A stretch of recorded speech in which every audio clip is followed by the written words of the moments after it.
Good evening. I am currently on a beach in Northern Australia. As you can see, it is absolutely beautiful. I've been here for about a week. I've been in the country for about a month. And what I want to talk to you about today is the importance of opportunity selection.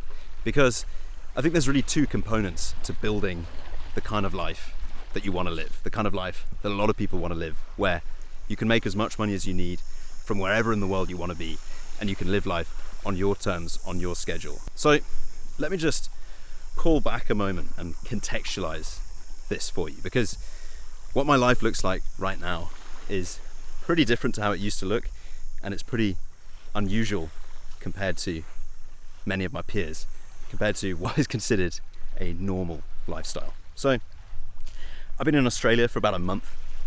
I spent the first part of the trip down south, New South Wales, on the east coast, and then I came up to northern Queensland for the last week of my trip. I left Europe about 2 months ago at the end of September. I went out to France, then I went on to Germany. From there I went to Singapore. I met up with some clients, some good friends of mine. We had a range of different meetings with other clients, with potential clients, with existing clients, etc. Absolutely fantastic networking events. Then we flew over to Bali. We stayed there for a month, again living with absolutely incredible entrepreneurs in a massive range of different niches, networking, working on different stuff, meeting with some of our clients out there as well.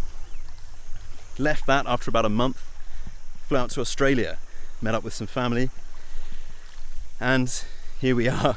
Now you meet me towards the end of my trip, for the time being, in Northern Australia. But this isn't particularly unusual for me since I started taking on the kind of opportunities that I want to describe to you today, how to recognize and how to take advantage of. Because I did pretty much this same trip last year, and this year alone I've been to all sorts of incredible places. I've been to the Caribbean, I've been out skiing. I spent about 2 or 3 months out in ski resorts last winter. I've been to the Caribbean, Germany, Spain, south of France, north of France, the middle of France, etc., etc. And I would say a good 50% of why I'm able to live life like this, always making money remotely, is opportunity selection. So let's start this with a very basic analogy, because essentially what you need to know about this can be summarized at a basic level as some people get paid more for doing less work. Now, I don't want to make this about doing less work, but I think the key important point on that is my time is leveraged. So if you think about the analogy of saying my time is leveraged, think about the mechanical analogy, right? A lever is something that allows you to get back an exponential amount of return for the same unit of effort. If you're not leveraged at all, you put in X amount of effort, you get X amount of output. If you are leveraged twice, you put in X amount of effort, you get 2X the output. And so it goes. So it's very important to have high earning skills, but opportunity selection is just as important. You need to choose opportunities which give you high leverage on those skills. Let me explain what I mean by this with real world analogies, and then I want to open your mind to what's actually possible out there, because you need to know what is possible in order to go and achieve it for yourself. I work primarily, I would say, in sales. I've done sales in terrible opportunities with no leverage at all, and now I do sales in opportunities with an exponential amount of leverage, which allows me to work in places like this around the world. A very low leverage sales position would have been my first sales job. I was working as a sales assistant in an agricultural store. So in that situation, you've got, first of all, very low value products, no commission structure at all, so it didn't really matter how high value the product was, but obviously I wasn't getting paid commission because the products were low value, right? We were selling seed, animal feeds, etc. I was paid per hour. So I would rock up to work. If I spent 6 hours there, I'd get paid 6 times whatever the hourly wage was, etc., etc., etc. Very low leverage position. Then I discovered commission in B2B sales. I had a huge range of different roles for startups, for established companies, but I'm going to use an established neobank, we'll say, in the UK as my example for this one. So there was a commission structure. It was an uncapped commission structure, but I was still required to show up to the office at a certain time in the morning, right? The office being a virtual office because this was primarily a remote position. But I was required to check in at a certain point in the day, start my working day, and there were certain hurdles throughout that working day and the working week that I was required to meet if I wanted to get paid my base salary. And on top of that, there was a commission structure, so I could take a very, very, very small piece of business I generated through my sales activities. This is a very good opportunity for a lot of people. It was a very good opportunity for me. I'm not ungrateful for that whatsoever. But once you understand what else is available beyond that, you realize that it doesn't actually look quite so good in comparison.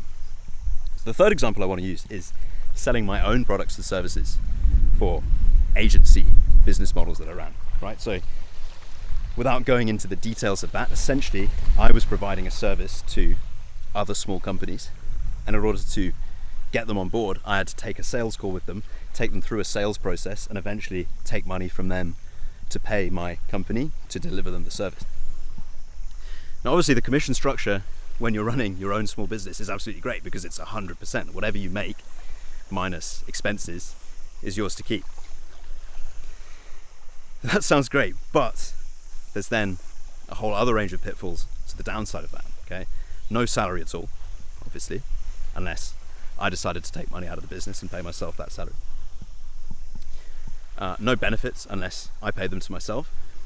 And you've got the entire process of delivery to focus on as well.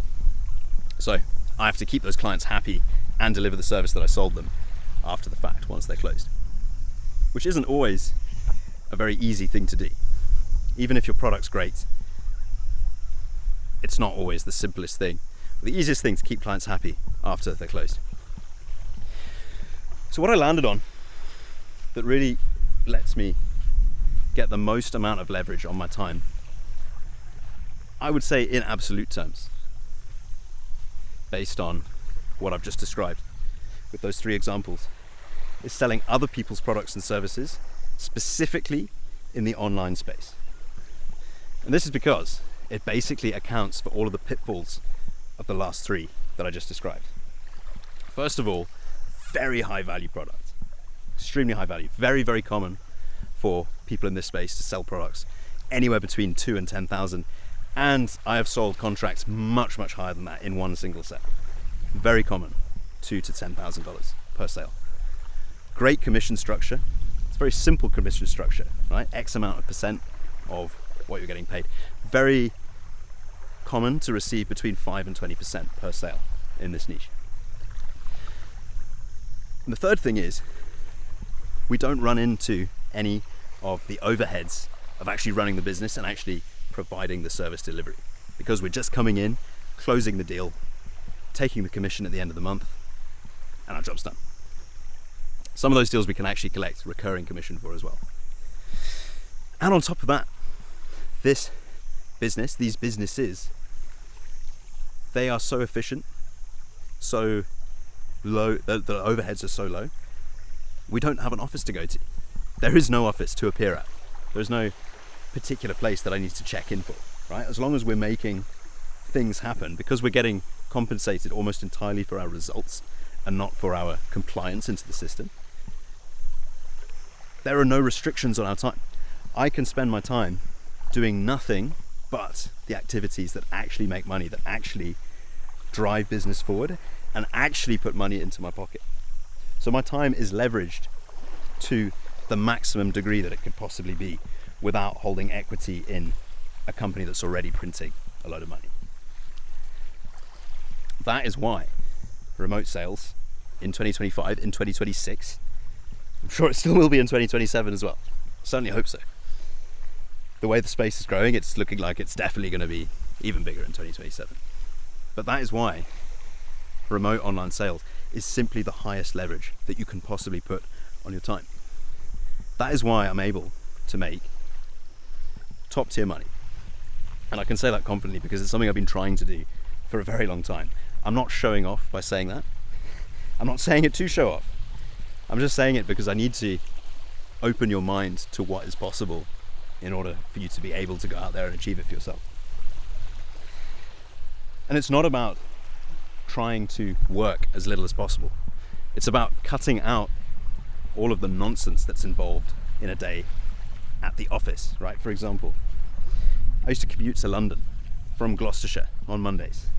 So I'd wake up at some stupid time in the morning, 5:30, to be ready for 6, to hop on a train, spend the next couple of hours commuting to my office, spend I don't know how many hours in the day just talking nonsense with the people around me, meetings about meetings, etc., etc.